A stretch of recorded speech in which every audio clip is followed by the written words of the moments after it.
Good morning, it's Sunday and today I'm going to be giving you a card from The Secrets of Wand Wood.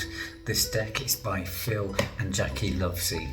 How are you doing this morning? I've had a bit of a disrupted night, I have to say. I was attacked during the night by at least 2 or 3 mosquitoes. I managed to kill 2 of them, but I'm sure there was another one buzzing around. But yeah, I'm full of bites this morning, but that's okay.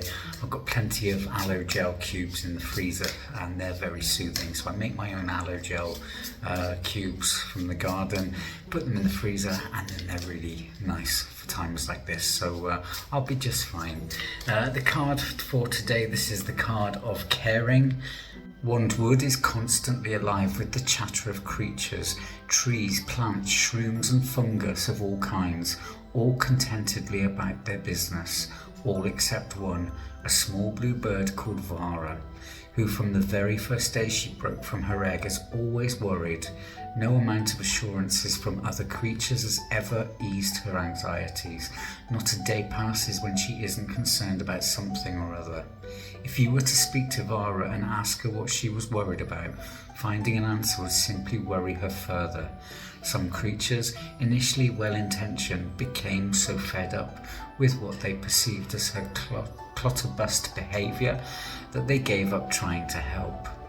It is always worse in the autumn as Vara anxiously begins collecting berries for the coming winter, a huge pile quickly growing as other creatures tut and roll their eyes.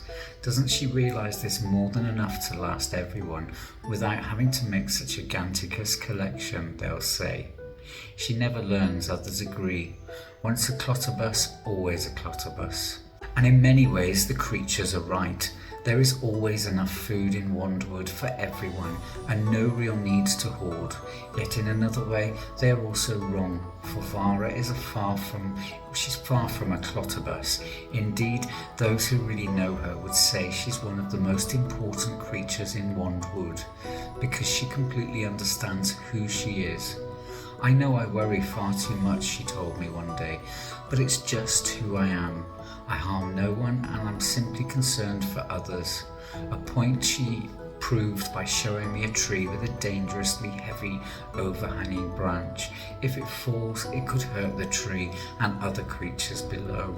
So I called the woodland creatures together and we fixed the tree, listening to Vara's other worries, some trivial and some serious, which could easily have affected many of us. We all learned something that day. Differences, so easy to ridicule and misconstrue, often come from a very genuine place we frequently overlook. Now we let Vara worry as much as she pleases, listening when we need to, helping when she wants us to, and accepting she is strangely never happier than when she's worrying. Although the key word to this card is caring, obviously there's lots of points being made here. The first one is to just be yourself and to accept others for who they are as well.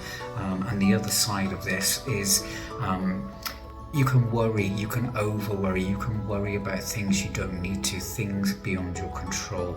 But at the same time, there are times when we do need to put our energies and concerns and worries into different situations.